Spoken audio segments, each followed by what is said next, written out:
There have been times in my life when I've felt abandoned by God, when I couldn't feel God's presence in my life. Perhaps you know what I'm talking about. Perhaps some of you have felt the same. There have been times when we feel as though God isn't listening, when we've prayed and prayed, but we feel as though our prayers are going unanswered, even though we know God hears our prayers. God hears everything. Considering that sometimes increases a sense of being rejected. A seeming lack of response by God can be so confusing, especially because we know if we ask, we shall receive.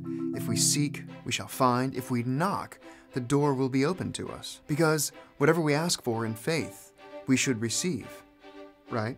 And whatever we ask for in the name of the Son of God should happen, right? In my own life, for years, I had asked God, begged God to grant one special prayer. Days came and days went, and it didn't feel like I was being listened to. Each passing day's seeming lack of response felt like a cross being placed on my back. Each passing week, that weight grew just a little heavier, and each passing year, that weight felt more and more burdensome. Soon, it didn't feel like I was carrying the weight of the world anymore. It felt like I was carrying the weight of my own private universe. One day, I couldn't carry that weight anymore. After all those seemingly unanswered prayers, I really felt as though God had forgotten me. God had abandoned me. I even cried out at one point, my God, why have you forsaken me?" I had hit the rock bottom of a habitual behavior. I had been doing the same thing every day in and day out, and I had been expecting different results. Having my prayer go seemingly unanswered felt like insanity. In hindsight, I can say that those were the days of special grace. All those days together, like one weighty mass, was a singular insight into God's greatest answered prayer, which was and is and will always be the gift of the Son of God, who came among us, who healed, wept, ate and drank with sinners, who suffered, died, and rose again on the third day, doing it all for you and me, and for everyone, so that we might have eternal life with Him in glory. Having come to that moment of asking, my God, why have you forsaken me?" Feeling forgotten by God was a gift.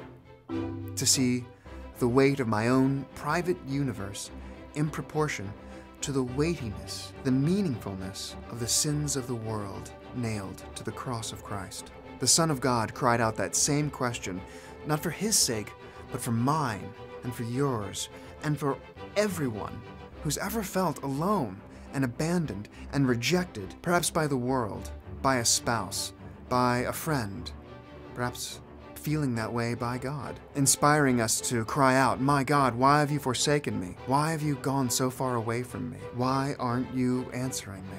With each passing day's ostensibly unanswered prayer feeling like a great weight, God increases our strength, because Christ crucified, abandoned by friends, crying out a question of abandonment to our Father in heaven.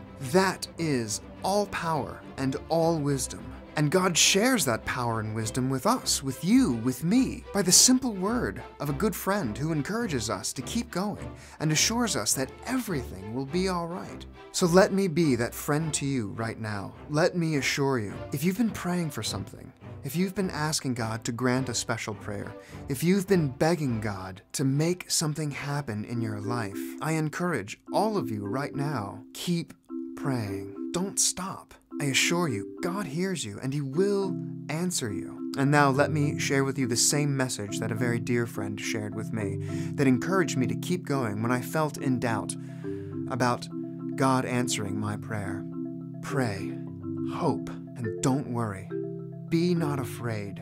God has conquered the world. I would like to continue this conversation with you, so please subscribe to this channel to view the next video soon. Pray for me as I pray for you.